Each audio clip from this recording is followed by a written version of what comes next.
கர்த்தர் அதிசயங்களை செய்கிறார் ஊழியங்கள் வழங்கும் தேவ ஆலோசனை. இந்த நாளிலும் தேவ ஆலோசனைக்காக உங்களை வரவேற்கிறேன். நம்முடைய ஆண்டவர் வேதத்தின் மூலம் நமக்கு ஆலோசனைகளை தந்து நம்மை நல்வழியில் நடக்க வைத்து, நாம் நல்வழியில் நடக்கும் பொழுது அதற்கேற்ற நன்மைகளை நமக்கு தந்து நம்மை ஆசீர்வாதமாய் வைக்கிறவர். இந்த நாளிலும் தேவ ஆலோசனைக்காக தெரிந்து கொண்ட வேத பகுதி நீதிமொழிகள் 31வது அதிகாரம் 30வது வசனம். சௌந்தரியம் வஞ்சனை உள்ளது, அழகும் வீண். கர்த்தருக்கு பயப்படுகிற ஸ்திரீயே புகழப்படுவாள். இன்றைய தேவ ஆலோசனையின் தலைப்பு, அழகுதான் முக்கியமா? அழகுதான் முக்கியமா? அதாவது வாசித்த வசனத்திலே அழகு வீண் என்று எழுதப்பட்டிருக்கிறது. கர்த்தருக்கு பயப்படுகிற ஸ்திரீயை புகழப்படுவாள். அழகையும் ஆண்டவருக்கு பயப்படுதலையும் இணைத்து இந்த வசனத்தில் எழுதப்பட்டிருப்பதை பார்க்கிறோம். இந்த நாட்களில் உலகத்தின் சூழ்நிலையை நாம் சற்று கவனித்து பார்க்க வேண்டும். அழகை தான் இன்றைக்கு எல்லாருமே விரும்புகிறார்கள். அழகை நம்பி ஏமாந்து போகிற உலகத்தை நாம் இன்றைக்கு பார்க்கிறோம். குறிப்பாய் பரிசுத்த வேதாமத்திலே கூட நாம் பார்க்கும் பொழுது, ஆபிரகாமுடைய மனைவியை அபிமெலேக்கு கண்ட பொழுது அவள் அழகாய் இருந்ததை கண்டு அவளை வசப்படுத்துவதற்கு அவன் முயற்சித்தான் என்று வேதத்திலே பார்க்க முடியும். இன்னும் நாம் பரிசுத்த வேதாகமத்திலே பார்க்கும் பொழுது அநேக இடங்களில் அழகு உள்ளவர்களுக்கு அநேக பாதிப்புகள் வந்திருப்பதை பார்க்க முடியும். யோசேப்பும் அழகுள்ளவனாய் சௌந்தரியம் உள்ளவனாய் இருந்தான். அவனுக்கு விரோதமாய் வேலை செய்த இடத்தில் பாவ சூழ்நிலை நெருங்கி வந்தது. ஆண்கள் ஆனாலும் சரி, பெண்கள் ஆனாலும் சரி,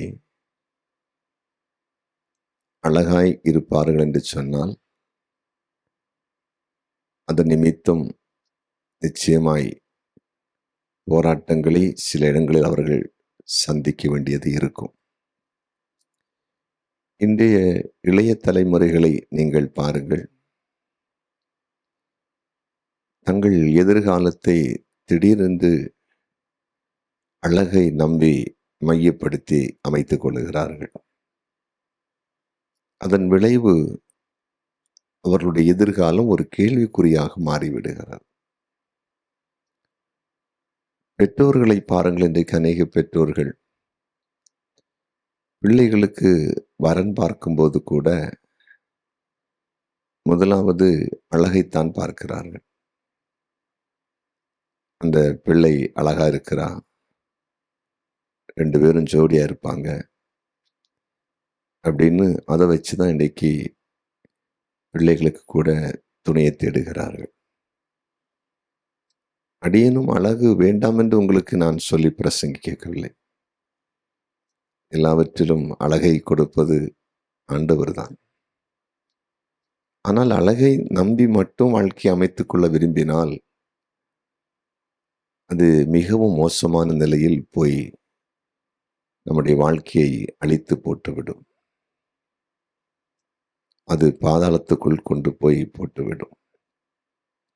அப்படி இந்த உலகத்திலே அழிந்து போனவர்கள் அநேகர் இருக்கிறார்கள். அழகை மட்டும் நம்பி போனவர்கள், பணத்தை மட்டும் நம்பி போனவர்கள், பொருட்களை மட்டும் நம்பி போனவர்கள், செல்வாக்கை நம்பி போனவர்கள், குடும்ப கௌரவத்தை மட்டும் நம்பினவர்கள், வாழ்க்கையில் சின்ன பின்னமாக்கப்பட்ட சூழ்நிலையை பார்க்க முடியும். ஆனா இந்த வசனத்துல என்ன சொல்லப்பட்டிருக்கிறது? அழகு வீண், கர்த்தருக்கு பயப்படுகிற ஸ்திரியை புகழப்படுவார். அப்ப அழகை காட்டிலும் மேலானது என்னது? ஆண்டவரை குறித்து பயப்படுகிற பயம். ஆண்டவரை குறித்த பயம் இருக்குமானால் அவர்கள் சமாதானமாயிருப்பார்கள், அன்பாயிருப்பார்கள், விட்டு கொடுப்பார்கள், உதவி செய்வார்கள்,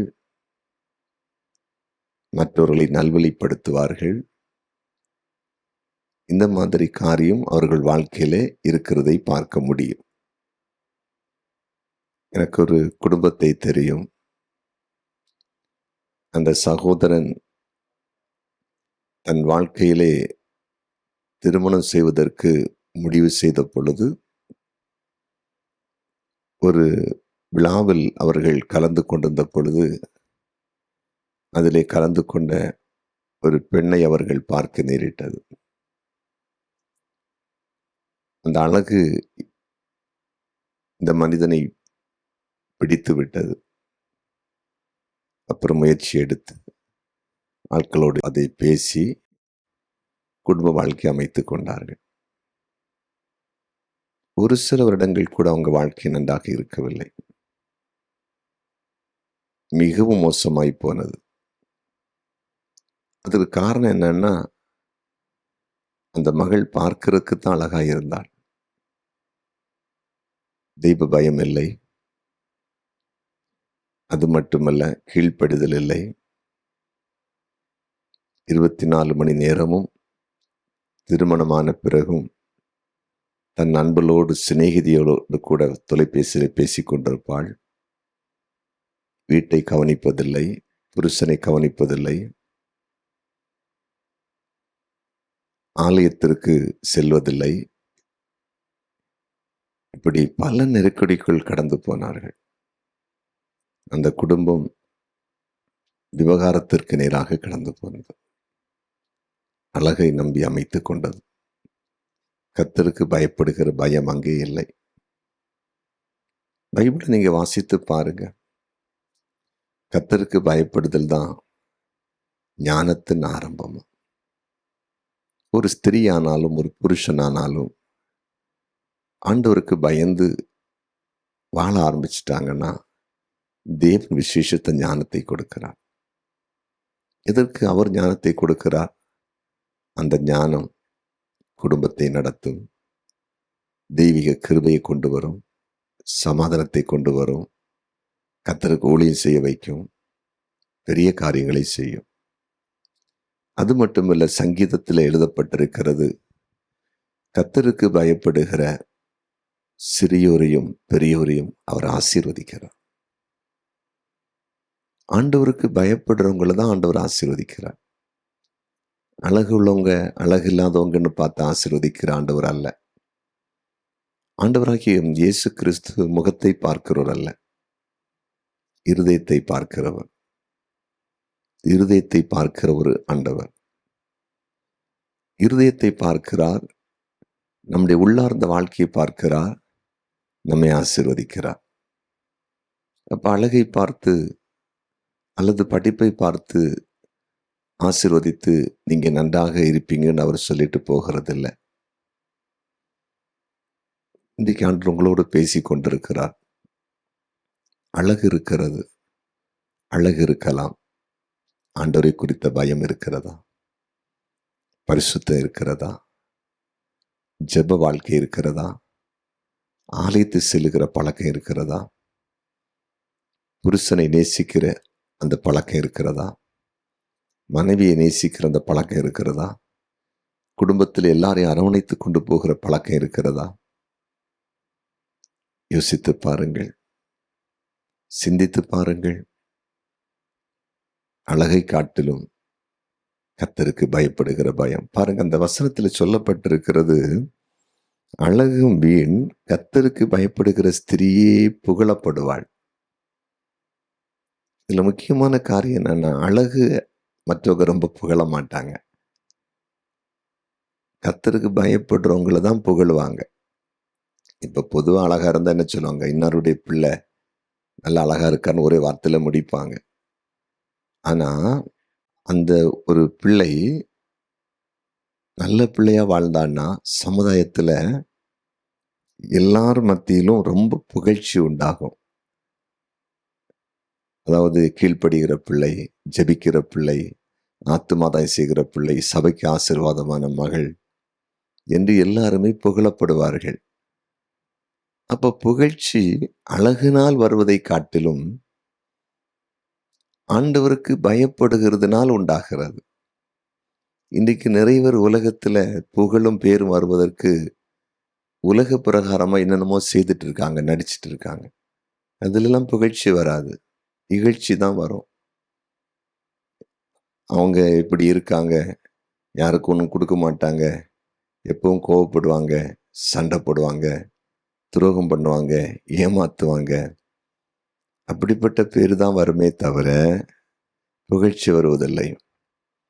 ஆபிரகாம் பாருங்க, கர்த்தருக்கு பயப்படுற மனுஷன்னு சாட்சி பெற்றான். ஆதியாகமம் 22 நீங்க வாசித்தா தெரியும். ஈசாக்கை பலி செலுத்த கொண்டு போய் பலிபீடத்திலே படுக்க வைத்த பொழுது தேவனுடைய சத்தம் அங்கே துணிக்கிறது. பிள்ளையாண்டன் மேல் உன் கையை போடாதே, நீ கர்த்தருக்கு பயப்படுகிறவன் என்பதை நான் இப்பொழுது அறிந்திருக்கின்ற ஒரு சத்தம் வருகிறது. கர்த்தருக்கு பயப்படுகிற அந்த குணம், ஆண்டவருக்கு கீழ்ப்படுகிற ஒரு குணம் ஆபிரகாம்கிட்ட இருந்துச்சு. அந்த ஆபிரகாம் இன்றைக்கும் புகழப்படுகிறவராய் இருக்கிறார். வேதத்திலே புகழ்ச்சிக்குரிய ஒரு பாத்திரமாய் ஆண்டவர் வைத்திருக்கிறார். புரிந்து கொண்டீர்களா? எனக்கு ஒரு குடும்பத்தை தெரியும். அந்த குடும்பத்திலே தன் பிள்ளைகளுக்கு 3 பிள்ளைகள் உண்டு. ஒரு மகள் திருமணம் செய்து கொடுக்கப்பட்டால் 2 ஆண் பிள்ளைகளுக்கு திருமணம் செய்து வைத்தார்கள். அதிலே ஒரு மகனுடைய மனைவியானவள் பார்ப்பதற்கு நல்ல அழகாக இருப்பாள். இனி ஒரு மகனுடைய மனைவி மீடியமா இருப்பாங்க. ஆனா அந்த மாமனார் மாமியார் என்ன சொல்லுவாங்க தெரியுமா? எங்களுக்கு அந்த இளைய மருமகத்தான் ரொம்ப அன்பா இருப்பா எல்லா விஷயத்திலும். இனி ஒன்று இருக்குது, அழகுதான் இருக்குது, எந்த பிரயோஜனம் இல்லைன்னு சொல்லுவாங்க. அவங்க சொல்றது மட்டும் இல்லை, ஊருக்காரங்க சொல்லுவாங்க, சொந்தக்காரங்க சொல்லுவாங்க. அந்த பிள்ளை ஆளு அப்படி இருந்தால் ரொம்ப குணம். பார்க்கறதுக்கு அவ கொஞ்சம் சில வேளையில கருப்பா இருக்கலாம், அல்ல குறைஞ்ச மாதிரி கண்ணுக்கு தெரியலாம். ஆனா நல்ல குணம். யார் போனாலும் ஒரு கப்பு தண்ணி சீக்கிரமா கொடுத்துருவா, எல்லாரும் வாங்கன்னு உபசரிப்பா. ஆனா இனி ஒருத்தி இருக்கிறா, அவ அப்படி அல்ல. தேவ பிள்ளைகளே, அழகல்ல, அழகல்ல ஆண்டவருக்கு பயப்படுகிறது. வெறும் சரீரத்தை அழகுபடுத்தி கொண்டிருக்காதீங்க, அழக நம்பியும் கௌரவமா இருக்காதீங்க. புரிந்து கொண்டீர்களா?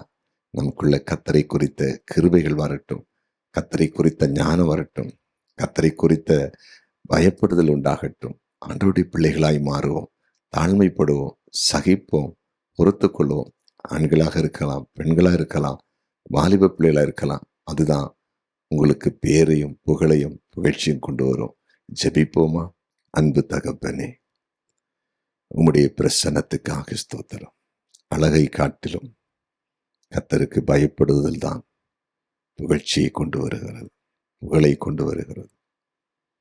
இன்றைக்கு உம்மிடத்தில் ஆலோசனை கேட்ட அன்பு சகோதரிமார்கள், அருமையான சகோதரர்கள் எல்லாரையும் கண்ணோக்கி பாரும். தங்கள் அழகை மட்டும் நம்பி கொண்டிருப்பாங்கன்னா அதை விட்டு விட்டு எங்களிடத்துல நல்ல குணங்கள் இருக்கிறதா, தேவன் விரும்புகிற நல்ல குணங்கள் இருக்கிறதா, மற்றவர்கள் எங்களை குறித்து விரும்பத்தக்கதாக புகழத்தக்கதான குணங்கள் இருக்கிறது பரிசோதித்து அப்படிப்பட்ட குணங்களை பெற்றுக்கொள்ளட்டும்.